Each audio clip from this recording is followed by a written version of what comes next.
Welcome, everyone. I'm honored to be connecting with you, and welcome to February. And this month has come very quickly, and I think it's so important in honoring the energy of the month that we pause and take a look at what is the inner work of love.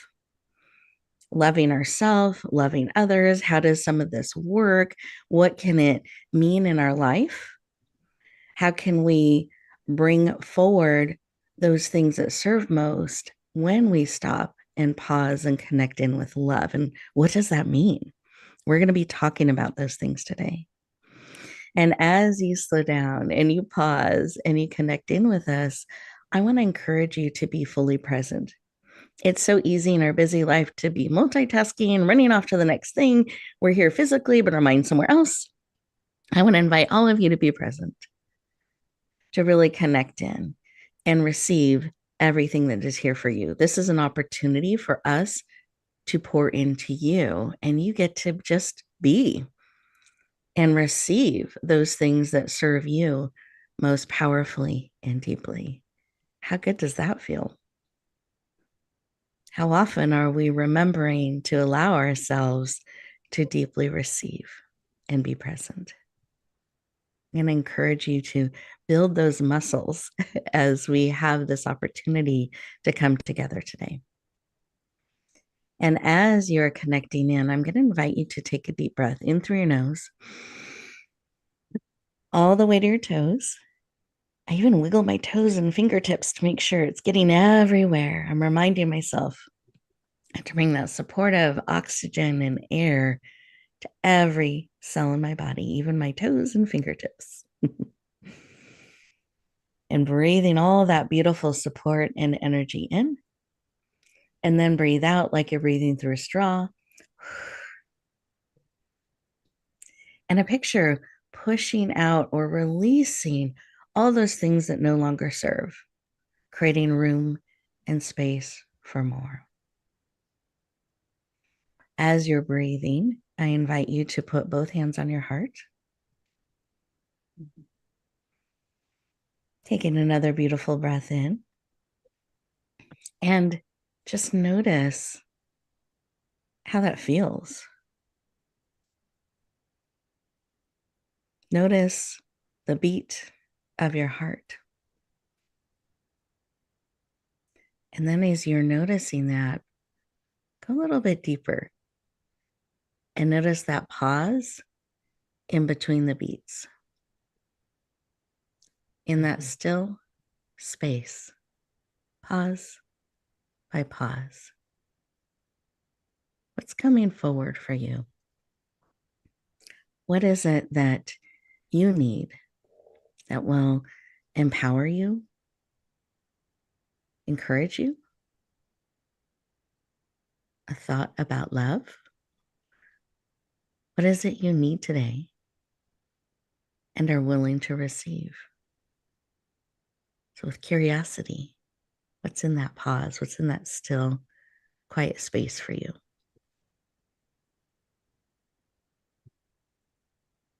I invite you to receive that information. Taking another breath in through the nose, opening your eyes, become fully present, and take a moment and write down what was laid on your heart, what was laid on your spirit, what bubbled up as you took a moment to stop, pause, and listen.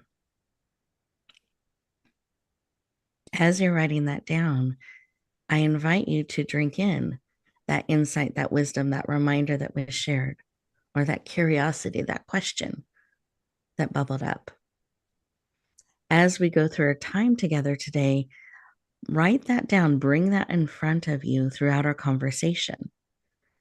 That will help you start to bring that need, what you're looking for, or that reminder into reality. Instead of swirling around in you, you can start to co-create it, bring it forward. Our goal today is to pour into you, to add to what was laid on your heart, what it is that you are needing and open and willing to receive, to expand your perspective. We even have tools we can make you aware of that you can add to your library or to your toolbox as you step forward. So it's going to be a very beautiful and I hope fulfilling show that supports you on your journey. And I wanted to take a moment as we go around our virtual room here today and just see what was laid on our hearts guests or the guest. Let me say that again. The heart of our guests. There we go. As they had an opportunity to stop, pause, connect in with us and listen. So with that, Kim, I'd just love to see what was laid on your heart. Well, yeah, oh my goodness gracious, what was laid on my heart? I was listening as you were talking, Rebecca, and I realized that everything you're asking your audience and everything you're asking us to do is what happens when you write poetry Hmm. and when you read poetry, because poetry is all about being present and seeing the world around you, looking at the colors, seeing what you see that you've never seen before, and then recording it so others can see it in a different way. So, poetry, writing it, reading it is all about being in the moment, being present, which is partly a lot, I think, why I love it and why it informs and nourishes people who also love it. So I that's what I was thinking as you were talking, that being fully present is the key. And unless you are fully present, you cannot write a poem. Hmm. Beautiful. Thank you for sharing that. I love that perspective on poetry and the magic and gift in creating it and receiving it. So powerful. Thank you. You're welcome. And Becky, how about you? What was laid on your heart when you took a moment to stop, pause, and listen? Yeah, I love how you invite your listeners into your show, always, Rebecca, and I really appreciate Kim's share as well. Um, I was making the connection between presence and love, actually, Mm, and how I'm a mindfulness teacher. And so really my work is every day to live present and to help the people I work with to live more present and be present with whatever it is they're working with in their lives. And I will say one of the biggest markers of that has changed in my life and that I continue to use as a marker in my life is my capacity to love myself, to love other people. And I just seen so much connection between my ability to be present and my capacity to love myself and others. So I think there's something really beautiful, magical there. thank you for sharing that. I love that connection that the amount we're able to be present really ties into the ability, the capacity that we have to love ourselves and others. Powerful insight. Love it. Thank you. And listeners, how about you? You're part of this. You're part of this connection in. And what was laid on your heart and spirit as you took a moment to stop, pause, and listen? As we go to our first commercial break here, I want to invite you to stay present, to really listen to what's bubbling up, what's coming forward. When Kim and Becky shared, how did that weave into what's coming up for you? And really be present with that. We'll continue our conversation in just 2 minutes.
Welcome back, everyone. I hope you enjoyed those 2 minutes, that opportunity to be present and just see, explore what's coming forward for you. There's so much power and opportunity in being willing to be present in the moment and be open and curious about what's coming forward and how we feel about that, what we're discovering as we allow ourselves to be present, to feel, to notice, and discover. I'm excited to introduce our first guest to you. Her name is Becky. She is a #1 international bestselling author, a teacher, a mindfulness guide, where her work bridges that space between trauma recovery, embodiment, and spiritual awakening. Her path began in 2014, and she has served in many roles, including an executive director of a global recovery foundation, and is the founder of Undone Academy and a certified yoga instructor and university level educator. She was recently quoted and recognized in major media, including CBS, NBC, the Wall Street Journal, and the Boston Herald. So, just to name a few, she is absolutely passionate about mindfulness, healing, and embodied living. Please lean in and powerfully welcome the talented and embodiment expert, Becky Moller, to the show. Welcome. Thank you, Rebecca. I'm so grateful to be here and share this space with you and your listeners. Oh, thank you, Becky. Welcome, welcome. We're glad to have you. And I know you have joined us before, so I'm welcoming you back. I'm excited to have you continue your journey with us and sharing with us. And I wanted to start our conversation with why. Why is this work in trauma recovery and embodiment, spiritual awakening? Why is that work personally so important to you? It's a great question. It's so important to me because it's impacted every aspect of my life personally. And I see that everyone it touches, it impacts every aspect of their life. It's kind of like looking at the root or the seed and working with things at the root or the seed and realizing I can grow a beautiful tree, a beautiful new plant, rather than working at things kind of from the outside in and you're hacking at branches that keep growing back, the weeds, it's kind of like if I can work and find this seed, I can grow something so beautiful and aligned in my life, no matter how old I am, no matter what other limitations I may have. This work really is all about coming from your own inner authority. So it's accessible to everyone and relevant to everyone because I think everyone's experienced some level of trauma in their life. Yeah. Thank you for sharing that. As you were talking about that, I was just picturing a seed as you Yeah. were sharing. And I love this idea that you can go back to that almost original blueprint of who you are, even with all those things from the outside that can happen along the way and the traumas and different things, we can still grow and bring who we truly are forward in powerful ways. And I love that. Oh, thank you, Becky. Thank you for sharing. And I love that picture that came up to me for me. So I am sure the listeners had different pictures and things bubble up for them as well. And I wanted to take a moment and talk about your book. I know that it came out recently and it became a #1 international bestseller, actually hitting 44 bestselling categories in 4 different countries, and 12 of those categories actually ranking #1. So I just congratulations, Thank you. celebrate that again with you. Yes, it's so exciting. Yeah, and I love how many hearts and lives were touched as it has rippled out into the world. And as you reflect back on your journey and that book, I'd love for you to take a moment and just explain what this book is and how it ties into the work that you're doing, because it might be a great resource for people. Yeah. The book is the story of my journey through betrayal trauma. And that was the disruption in my life that kind of forced me to go back to the seed. Hmm. And it's really a very kind of emotionally driven story of how that happened, and really kind of the steps in my mindset, in my emotions, in my behaviors, in my relationships that I had to shift to be able to find that path forward in myself and find the light of awareness and clarity within myself when there was so much chaos in my life and inside of me as well. You know, when you're in kind of that trauma response, your internal world is sometimes even more chaotic than your external world. And so I look at it as a boot camp. I look at when we're moving through a trauma, the trauma can be a boot camp for becoming more awake, more empowered, more connected to that true self, because it forces you into a space where you kind of need that kind of clarity, almost like you need air to breathe. So even though my story is, there's lots of challenging parts, it is moving through a messy part of my life.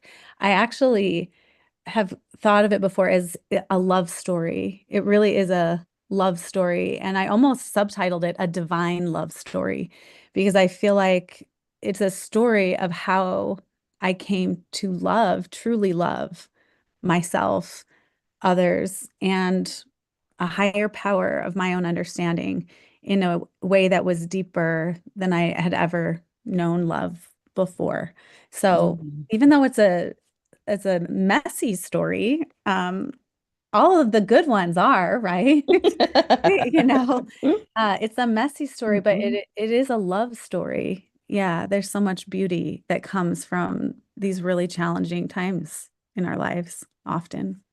Thank you for sharing. And I love that it's this love story that you've gone on and you were willing to share authentically, very authentically, the Mm. messy parts, the parts where you came to the end of yourself and what you did and how you were able to come forward. And I know part of your book includes some of your original poetry. Yes. And that was very deliberate that you chose that and wrote that. So I'm curious if you, one, I'd love for you to share a little bit about that, but also your reflection on what Kim shared in the opening, her perspective around poetry as well. I'd love to hear both of those things. Yes, I was delighted that Kim was talking about poetry because, yeah, there's poetry throughout my book. Um, when I was really in the worst of the depths of trauma, it was like you get to that place where you're kind of nonverbal. You can't put words to what you're experiencing. It's hard to put together a coherent sentence, let alone a paragraph, you know. And so I would wake up in the middle of the Mhm. night and it would just come out in poems. And um and that was how it was moving through me. And I actually, as I reflect on that, I think that was probably the beginning of my ability to bring presence to what I was moving through, was when I would wake up and start to write poems instead of just tailspin, you know. Um, I've never thought of that before, but I think there's truth to that. And I think when we bring presence to whatever it is we're moving through, it it creates the ability for that, whatever it is, to start to transform into something that makes progress within us, or that creates beauty, creates perspective, creates meaning.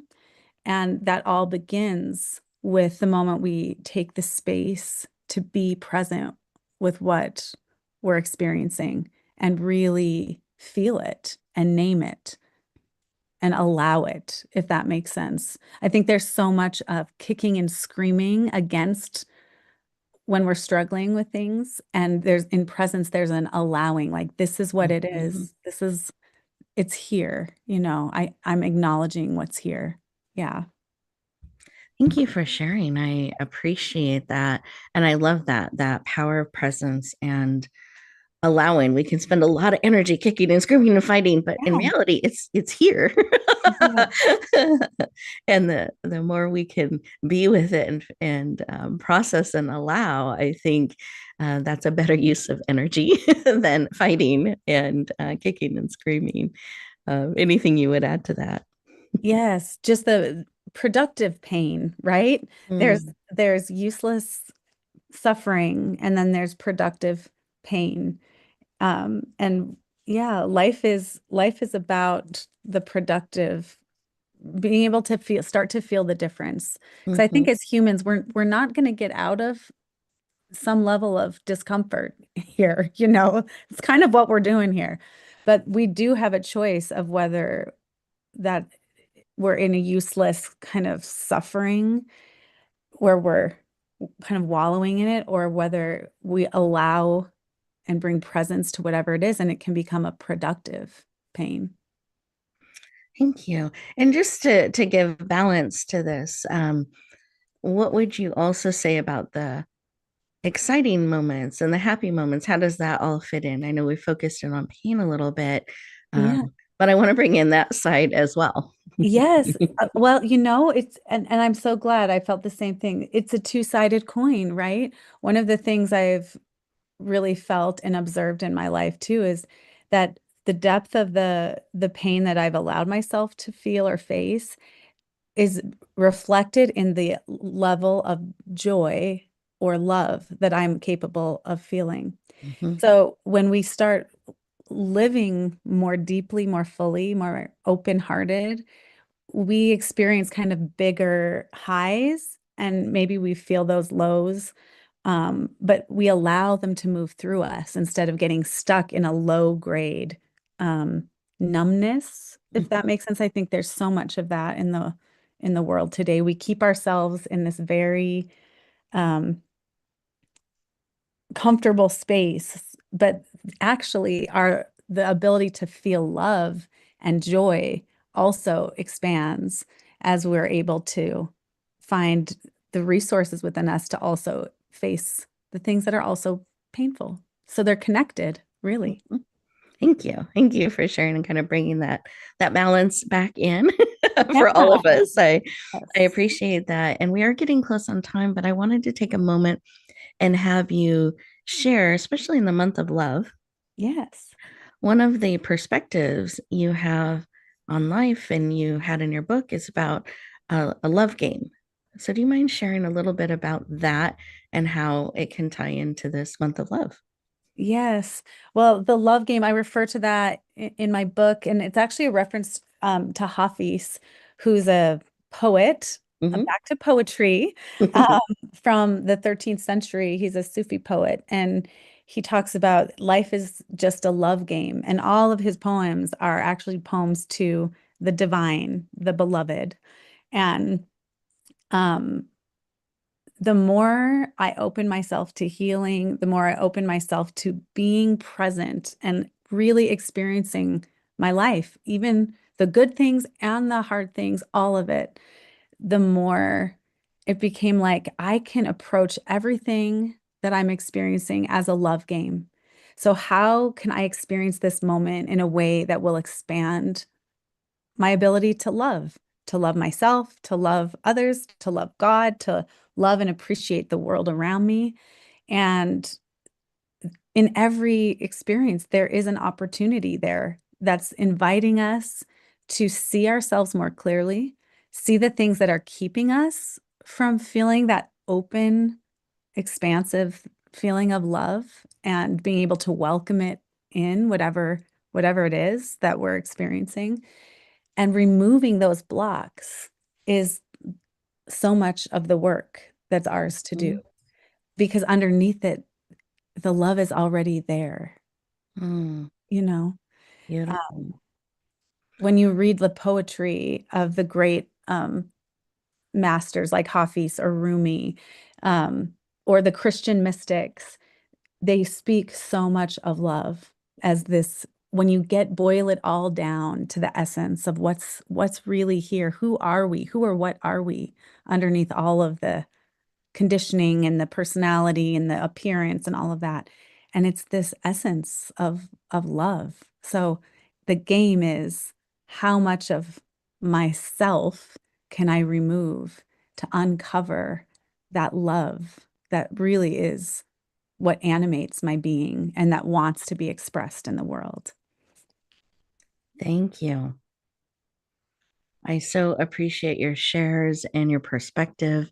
And we are getting ready to go to our next commercial break. And I feel like this is the perfect moment. So, as we do that, listeners, I invite you to really drink in what Becky has shared around love and what is coming forward for you as you sit and process and maybe look for that love underneath that is available in every situation. We'll look forward to continuing our conversation in just 2 minutes.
Welcome back, everyone.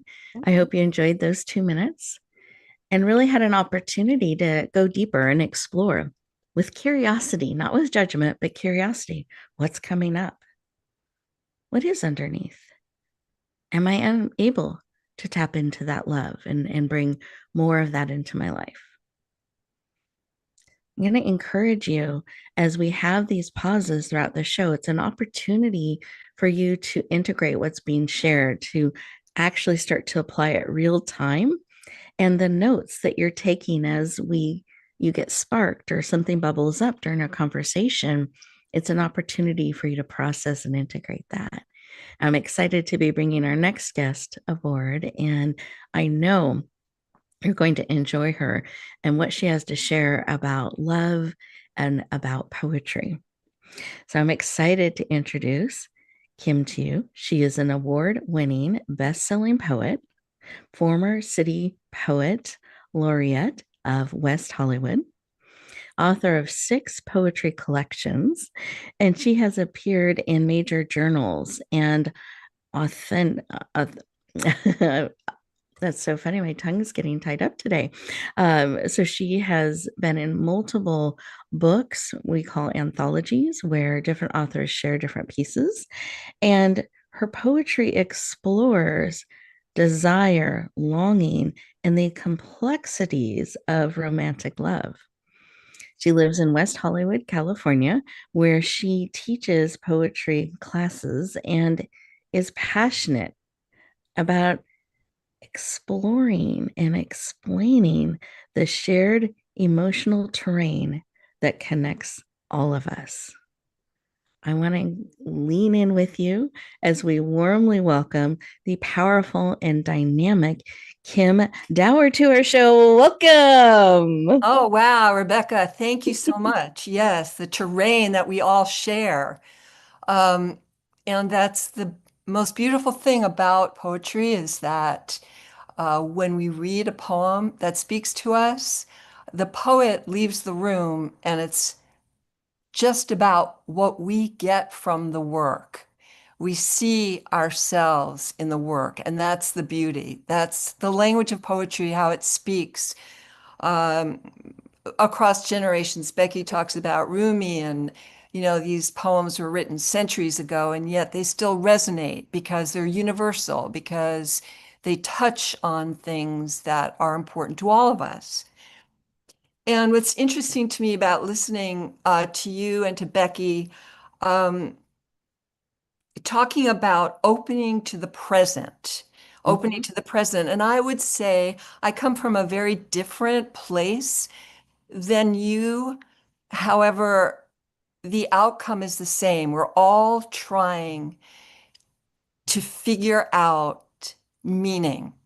And we're all grappling with the chaos in our lives. And there's many different ways to approach this. For me, it's always been poetry because poetry gives meaning to chaos. And I think when Becky talks about grappling with the story and what happened, and she couldn't get a sentence down, and couldn't get a paragraph, but in a dream, a poem would emerge that would help to get this in order.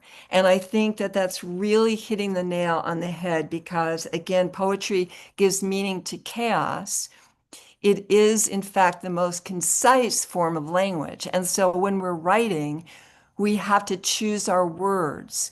We have to see how the poem looks on the page and create line breaks and music and space. And all of this helps to bring the abstract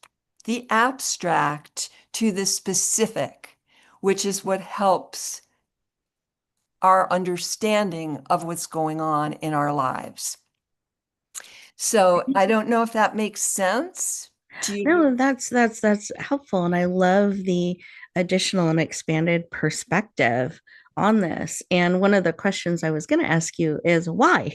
So this is beautiful how you leaned in and started to share your perspective on this and bringing these universal truths forward in a way that connect with so many people and how powerful poetry can be. And I just wanted to circle to that question as well and just see, because you shared some of your perspective on it and bringing clarity out of chaos and connecting with people in a universal way.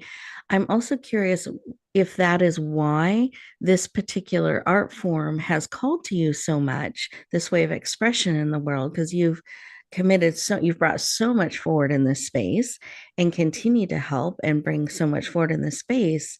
I'd love to know why this is something that is so important to you and how you are called to show up in the world. Well, why it's so important to me is because I really don't know. It's like when when we talk about poetry, we don't know why we're poets. We're not, there's no money in it. It's not, most poets need to do other things to earn a living, but it begs to be written. Those of us who write it, it's because it's begging to be written. And I feel like for all the different possible, from meditation to grounding ourselves to all the ways that we can calm ourselves, which for many people are very useful. For me, it's writing, because what happens is, I'll tell you this, a little fun fact that your listeners can try. We call it automatic writing. Some Mhm. people call it fever writing. But you sit down and either by hand or computer, you just start writing. You can give yourself a prompt. Today, I feel like, and you start going. You do not edit yourself. You do not stop. You do not think. You do it as if no one's ever going to see it. And you pour yourself onto the page for 3 minutes, 4 minutes, 15 minutes. And when you're finished and you read it back, I guarantee you 1 or 2 lines will come out that will put you, as you're talking about, right there in the present. You are in the present with your feelings, with your thoughts, and you're not editing them, but you are creating meaning in that moment, which often hits right upon where that messiness we speak of is. And we bring the abstract into the present, into the specific. And from that work, we can create a real poem. And when I say real, it's because a poem is built. It takes time and effort. And then we look at the words we've used and we start to edit and we start to put together and we read it aloud. But a poem is built through the messiness of our lives. And I like that word that Becky used, because all our lives are messy. And we're just trying to figure out how to get to that place of quiet and understanding. So, why do I do it? Why? I don't know. But many people listening to this show are probably journaling. You have a notebook, you wake up in the morning, you write down your dreams or you write down your thoughts. This is journaling.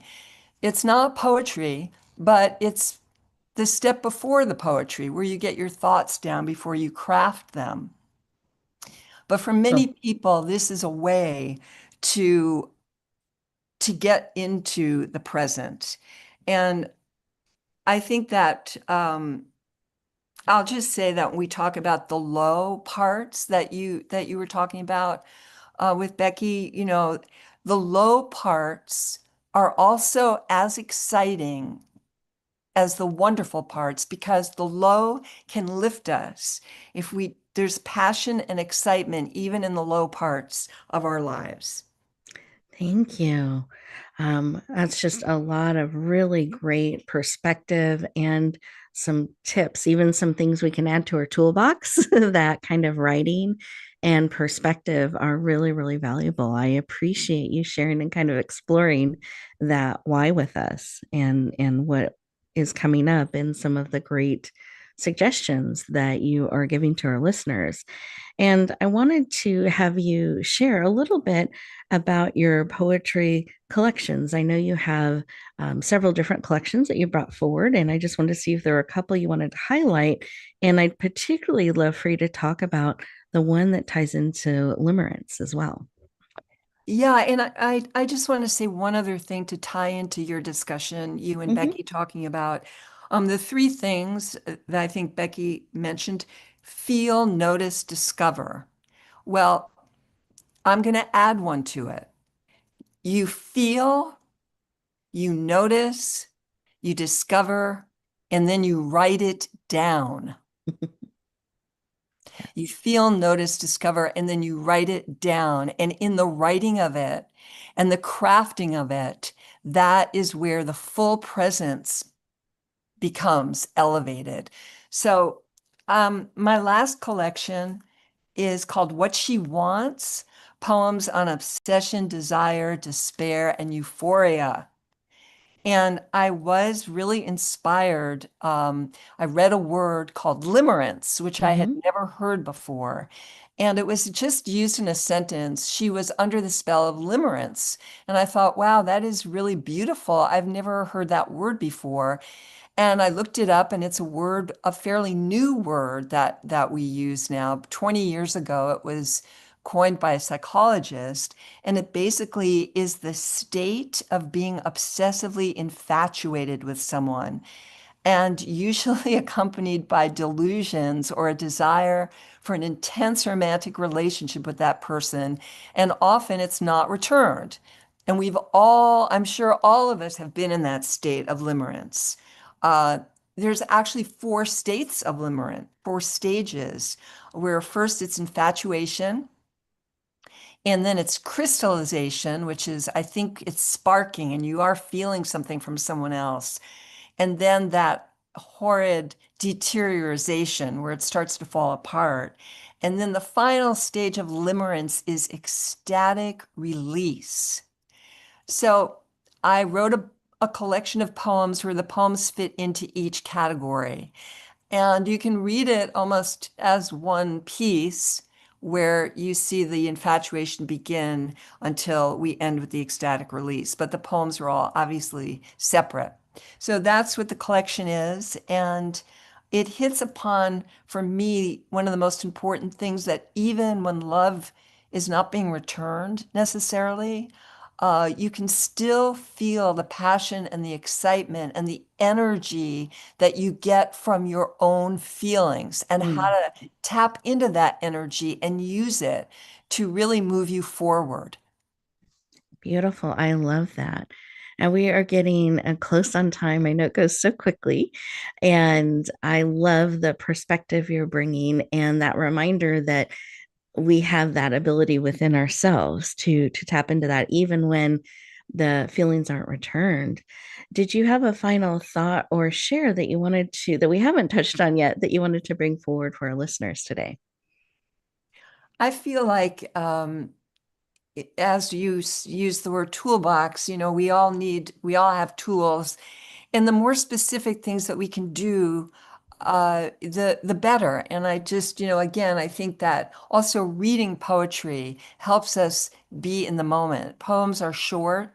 We don't need to, devote a week to reading a novel. Not that we don't love to read novels, but sometimes one poem in the morning, one poem in the evening can really help us to ground ourselves, center ourselves, and think of, sort out complicated feelings. And that's what poetry does, helps to sort out the complex feelings that plague us, really, and connect with other people because poems help us connect our feelings with other people's feelings. Mm, I love that, which also reminds us we're never alone. We have those Exactly. connections that are That's always, right. yeah, always available. I love that. Wonderful. Well, thank you so much for sharing. I appreciate it. We are going to go to our next commercial break here. And listeners, this is an opportunity for you to reflect on what Kim has shared and to be able to just process, maybe add some things to your toolbox. And when we come back, we're going to share how you can go deeper and connect with our amazing guest experts. So make sure to stay tuned, enjoy these 2 minutes, and we'll be back momentarily.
Welcome back, everyone.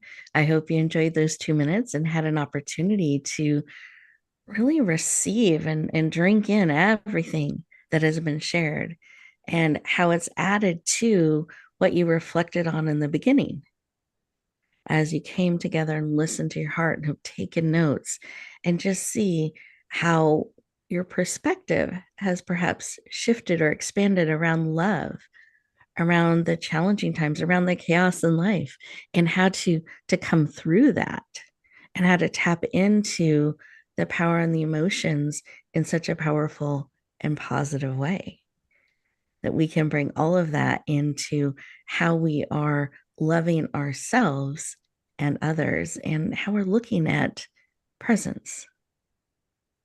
Really powerful tips and tools and concepts have been shared. I know I took notes as we talked, and I'm going to give myself some time at the end of the show to just process a little bit. And I want to invite you to do that.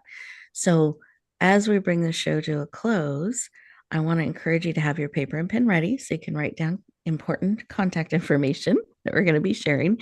And I also want to invite you to take a few minutes for yourself before rushing out into the day.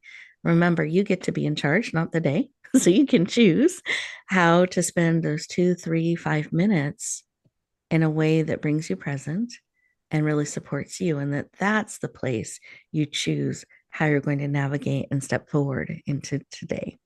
Beautiful. Now, I want to make sure you're able to connect in and go deeper with our amazing guests. That's part of the reason we bring them to the show. We want you to learn from them and gain rich experience, but we also want you to have tools and resources and connections that can continue to support you on your journey. So I've asked my guests to share their contact information and also where you can find their poetry collections or their books, because this might be a great way to add to your toolbox and to your library to continue to support you on your journey. So, with that, Becky, we're going to start with you. What's the best way for us to connect with you? Share the full title of your book again and where we can get it. Yes, wonderful. Thank you, Rebecca. The best place for people to find me is my website. It's just my name. So BeckyMoller.com. And you'll see I run retreats. I have a year-long program that meets weekly and just helps people live with more mindfulness and awareness and yeah, have all those tools and a framework in their life to make that kind of forward progress. And my book is Undone, Unafraid, Evolving Through Trauma, Betrayal, Femininity, and Faith. And probably the best place to get that is on Amazon. Perfect. And is it in all formats or what formats are available? Yes, it's the Kindle option, the paperback, hardcover, and we're almost ready to release the Audible. Probably the next month, the Audible will be out as well. Okay, perfect. So favorite formats you can choose Yeah. and lean into. Beautiful. Thank you. I appreciate it and the time that you have spent with us today. So thank you very, very much. Thank you. And Kim, I'd love for you to share your contact information where we can find your poetry collections and the best way to connect in with you. Thanks, Rebecca. Yeah, so again, it's just my name, my website. It's kimdowerpoetry.com. And if you go to that site, you'll see the covers of all my books, and you'll be able to click the cover and read some poems that are in the books. And all my books, pretty much, I think, definitely what she wants. And I wore this dress today for you, Mom, which is a book about being a mother, having a mother, all about motherhood. And these books are all available on Amazon, yes, but I really prefer that people go to your indie bookstores and buy the books from your independent bookstores. They should be in stores across the country, or you can order them from indie stores, rather than going to Amazon. So that's my wish for your listeners. Um, and yeah, and thank you so much. It's always fun and wonderful to talk about poetry. Beautiful. Well, thank you for sharing. And I feel like that might be a really interesting collection with Mother's Day, just around the corner as well. So beautiful seed to plant as well, Yeah. for people to consider. And I appreciate you taking the time to connect with us today and share. Thank you. It was lovely. Very, very welcome. And listeners, we want to thank you too. Thank you for leaning in, for being part of today, bringing your energy and heart and spirit to our conversations. And I hope that you have a page, if not multiple pages of notes and insights and things that are bubbling up for you to be able to think about and be aware of and be curious about as you look at how to weave those into your day and into your journey, because the choices that we make every day, how we choose to navigate forward, where to be present, all of those choices add up to our week, into our month, and we are creating our future and how we are navigating today and how we're choosing to be and show up in the world. And I believe each of you are a gift. There's no one else just like you. And you're absolutely needed in this world exactly as you are. And the biggest gift is sharing more of you, who you truly are, who you are becoming, and being willing to share that gift out into the world. I love how Becky and Kim have done that today and shared who they are and shared their experiences with you. And you have that opportunity to do the same. We can keep that ripple going. So as you step forward into your day, into your week, into your month, I hope that you are choosing to share just a little bit more of you day by day. It makes a difference. That's how we create a positive, powerful impact in the world. So as you go forward, I hope that you choose to really bloom, truly be who you are, grow those roots deep. So be who you are, and share the gift of who you are out into the world so that you bloom where you're planted and shine. Have an